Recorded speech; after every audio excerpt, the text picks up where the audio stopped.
लाल किला से बोले कि मैं सब करूंगा, क्या करे, 2 करोड़ नौकरी दिए, 2 रुपये का नौकरी नहीं दिए। बीजेपी के पास एक हिंदू मुस्लिम, एक धर्मांतरण और एक झूठ, ये 3 के अलावा कोई मुद्दा ही नहीं। रोटी, कपड़ा और मकान, ये है मुद्दा।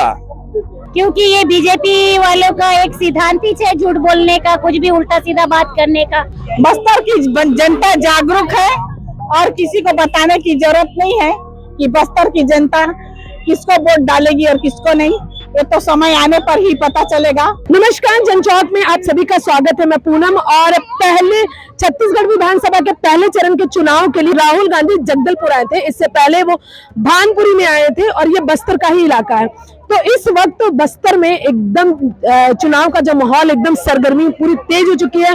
भाजपा कांग्रेस दोनों के लगातार लीडर आ रहे हैं। तो जब राहुल गांधी यहाँ पर आए, कुछ बड़ी संख्या में लोग जो हैं ये अलग अलग विधानसभाओं से आए हुए थे, एक बड़ी जनसभा हुई थी, लोग अब वापस जाने लगे हैं। तो ये जो जनता आई है, क्या वो जो 5 साल की बात भूपेश बघेल की सरकार है उससे खुश है कि नहीं, यही उनसे जानेंगे। अच्छा, राहुल गांधी बीजेपी को बोले कि वो वनवासी कहते हैं यहाँ के लोगों को और उनकी जमीन ले रहे हैं, बल्कि हम अच्छा काम कर रहे हैं यहाँ। क्या इससे फर्क पड़ेगा? बहुत ज्यादा फर्क पड़ेगा इससे, क्योंकि ये बीजेपी वालों का एक सिद्धांत ही है झूठ बोलने का, कुछ भी उल्टा सीधा बात करने का। राहुल गांधी जी पिछले बार भी आए थे, इसका परिणाम आप लोगों को सबको पता है। इतने अच्छे उनका एक उद्बोधन से, उनके स्टेज पे आने से ही 11 के 11 सीट मिले हैं। हम तो ये कहते हैं बहन जी, इस बार 12 के 12 पूरा सीट मिलेगा हमारे छत्तीसगढ़ से। और इसका प्रभाव इतना ज्यादा पड़ेगा क्योंकि हम वनवासी ही कांग्रेसी को पहचानते हैं और कांग्रेस को लाने का हर बार हम लोग जितना जी तोड़ मेहनत कर रहे हैं। हमारी यहाँ की महिलाएं भी इस बार यही चाह रही है कि प्रधानमंत्री भी हमारे राहुल गांधी जी ही बनेंगे। कौन सी विधानसभा से आई हैं? हम जगदलपुर विधानसभा से हैं और अभी तो फिलहाल हमारे जगदलपुर विधानसभा में हमारे यहाँ के जतिन जायसवाल जी है। एक तरफा जीत हो रही है, हमारे जितने भी विधायक है एक तरफा जीत होगी और कई हजारों वोटों से आगे हो। भारतीय जनता पार्टी के लोग आ रहे जरूर है, परंतु जनता का विश्वास वो खो चुके हैं। और कांग्रेस पार्टी जो है लगातार इस छत्तीसगढ़ में जिस प्रकार से काम कर रही है, जनता ऑटोमेटिकली उनसे जुड़ रही है। अभी जैसे राहुल गांधी जी ने आदिवासी और वनवासी वाला जो मुद्दा उठाया है, एक्चुअली हकीकत राहुल गांधी जी ने बताया है। और यहाँ जो आदिवासियों के ऊपर भारतीय जनता पार्टी जो अत्याचार कर रही है, उस चीज को उन्होंने पब्लिक के सामने रखा है। एक बात मैं और जोड़ना चाहता हूँ, यहाँ एक बहुत बड़ी जाति हमारे इस बस्तर संभाग में, महारा जाति।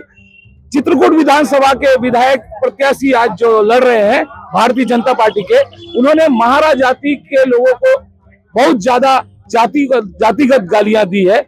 उसका भी असर इन पूरे 12 विधानसभाओं में जरूर दिखेगा। रोटी, कपड़ा और मकान, ये है मुद्दा। ये छोटी बड़ी बात में ज्यादा रखकर मन में हम आगे नहीं बढ़ सकते हैं। ये क्षेत्र है, हर रूप से देखे तो हमें कोई कमी नहीं है, लेकिन हमारा कमी है हमारी शिक्षा, हमें कमी है हमारी लोगों का ग्रामीण जीवन में उन्नति होना है। इसके लिए ध्यान देना है, हमारा बच्चों को पढ़ाई में कैसे सुविधा मिले। हमारा ये है कि हमारा जो खेती बाड़ी करते हैं हमारे चाषी लोग, उन लोग के लिए उसका ठीक मूल्य मिले। हमारा जितने आदिवासी लोग हैं, पहाड़ी में रहते हैं, जंगल में रहते हैं, जंगल जात जब का धारा उनको मिले, ये चाहिए। ये अगर होगा तो हमारी लोगों का अर्थ स्थिति बढ़ेगा। और उल्टी सीधी बातों में ज्यादा ध्यान देके कोई फायदा नहीं है। जातीय कांग्रेस जिंदाबाद, राहुल गांधी जिंदाबाद। बस्तर की जनता जागरूक है और किसी को बताने की जरूरत नहीं है कि बस्तर की जनता किसको वोट डालेगी और किसको नहीं, ये तो समय आने पर ही पता चलेगा। और हम सब चाहते ही हैं राहुल गांधी प्रधानमंत्री बने।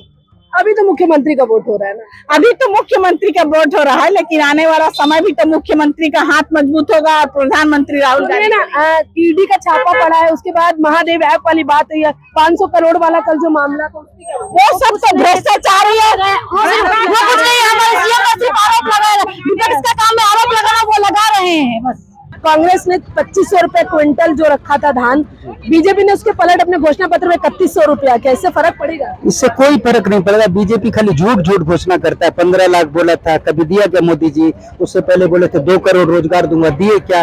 एक गरीब को नौकरी दूंगा, छत दूंगा, घर बनाऊंगा, इतना घोषणा करते, सब बलब पूरी झूठ का पुलिंदा है। हमारा कांग्रेस सरकार में भूपेश बघेल ने बोला था कि कर्जा माफी करूंगा, और पहला बैठक में उन्होंने कर्जा माफी किया। किसानों को वो सभी मतलब उनका जो 20 प्रति एकड़ में 15 क्विंटल था, उसमें 5 क्विंटल बढ़ा के 20 क्विंटल उसमें धान किया। CGPSC में जो घोटाला है वो भी बहुत इस बार उजागर हुआ है और ये मामला चल भी रहा है।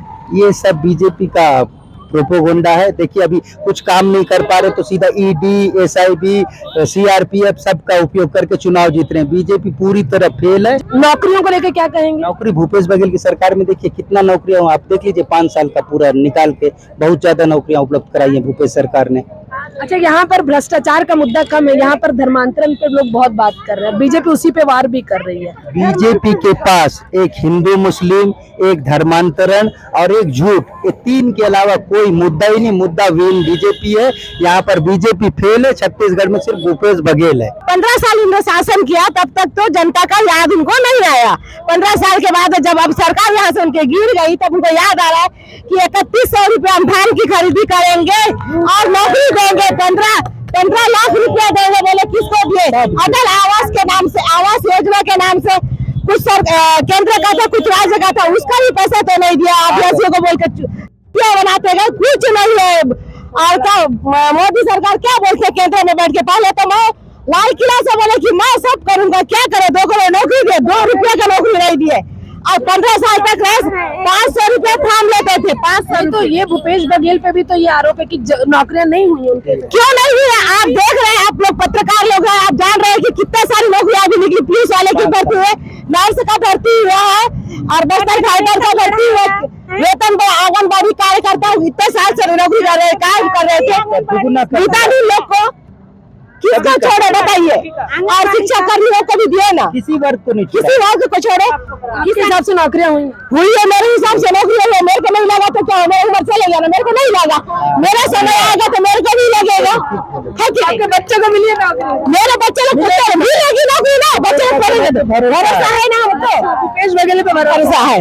आज इसको नहीं लगा, कल लगेगा। इसको 12 सीटों में कितनी सीटें आ रही है? पूरा 12 के 12 सीट जिताने का हम लोग पूरा फुल जोर कोशिश कर रहे हैं। जीतेंगे और ये 12 सीट जीतेंगे। भूपेश बघेल का काम ऐसा है कि 12 के 12 सीट जीतेंगे। यहाँ से बीजेपी का सुपड़ा साफ है, साफ हो जाएगा, पक्का साफ है। यहाँ तो वैसे भी बीजेपी है ही नहीं। बीजेपी कहीं नहीं है। अगली बार फिर राहुल गांधी भी केंद्र में आएगा। वो झूठ को लोग कितना दिन भी झूठ का आवाज जो मंडल है ना, वो हटता ही है। कितना झूठ बोलोगे, कितना झूठ बोलोगे, कभी न कभी झूठ का पर्दाफाश होता ही है। राहुल गांधी बोल कर गए हैं वनवासियों और आदिवासियों की लड़ाई में गोली मार दिया जाता आदिवासियों की जमीन के चलते में। इसको आप लोग कैसे देखते हैं? एज अ महिला आप लोग कैसे देख रहे हैं? महिलाओं पे भी यहाँ बहुत अत्याचार हुआ, खासकर आदिवासी महिलाओं पे। वो तो हो गया था ना,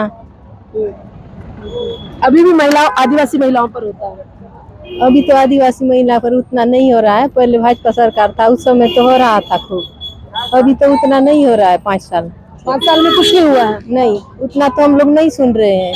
पहले तो ऐसी लड़ाई भी हो रहा था, अभी तो उतना नहीं है। महिला सुरक्षित है अब? अभी थोड़ा है सुरक्षित। क्या है? थोड़ा नहीं है, बोल रही हूँ। थोड़ा नहीं है। अभी वो लोग है ना, आदिवासी लोगों को पैसा, महिला लोगों को पैसा डालूंगे ऐसा वैसा बोल के बोले हैं सर, तो डालो, गरीब दूरी को अच्छा करो तभी तो वोट देंगे हम लोग। नहीं तो आपको सुविधा नहीं मिल रही है? हमको सुविधा नहीं मिल रही है। राहुल गांधी तरफ से सुविधा मिलेगा था ना तभी वोट देंगे। वोट नहीं डालेंगे इस बार? डालेंगे ना, देंगे तो डालेंगे, कैसे नहीं डालेंगे? वोट देंगे तब तो डालेंगे, नहीं तो कैसे देंगे? जिताएंगे इस बार? हाँ, इस बार भी जीताएंगे। मौका देंगे इस बार? इस बार भी मौका देंगे तभी तो हम लोग का काम करेंगे। अभी तो किए हैं, वादा से ज्यादा काम किए हैं। योजना मन से भी हम लोगों को पैसा मिल रहा है, हमारे बच्चे मन को, और फिर उससे ज्यादा और हम क्या ढूंढेंगे? रोजगार के बारे क्या कहेंगे फिर? रोजगार के बारे में तो हम लोग को, हमारे बच्ची मन को 2500 पैसा मिल रहा है। 2500 से खुश है? 2500 से खुश नहीं है, उतना ही तो खुश है हम लोग के लिए। फिर हम लोग क्या करेंगे?